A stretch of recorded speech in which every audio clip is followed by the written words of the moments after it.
Hi guys! Welcome back sa ating YouTube channel. So, nandito na naman ang inyong kalakwatsa at ang inyong ka-foodie. So, dumaan lang tayo dyan ng Bellagio Mall. Then, maya-maya ngay, dumiretso na rin tayo sa train.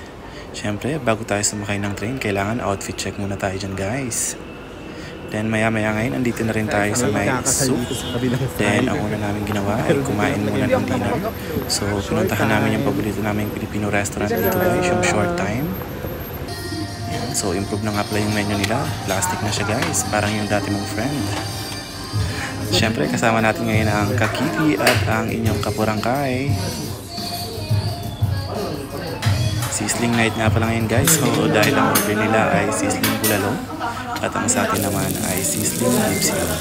So, ito nga pala yung favorite ko in order dito guys. Pag pupunta kami dito sa may restaurant na to. Masarap talaga siya guys. Try nyo din pagpunta kayo dito. Good shot muna tayo guys.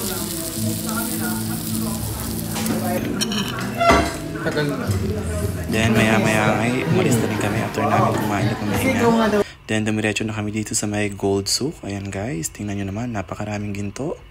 Pero syempre wala tayong pambili ngayon yan. So hanggang tingin-tingin na lang muna tayo. Pa window shopping na lang muna tayo ngayon guys. Yun. Diba? Gaganda guys. Masarap mamili kung mayroong pambili. So sa ngayon, tingin-tingin lang.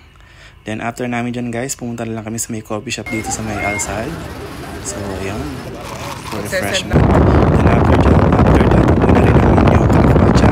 So ayun lang guys, bye bye!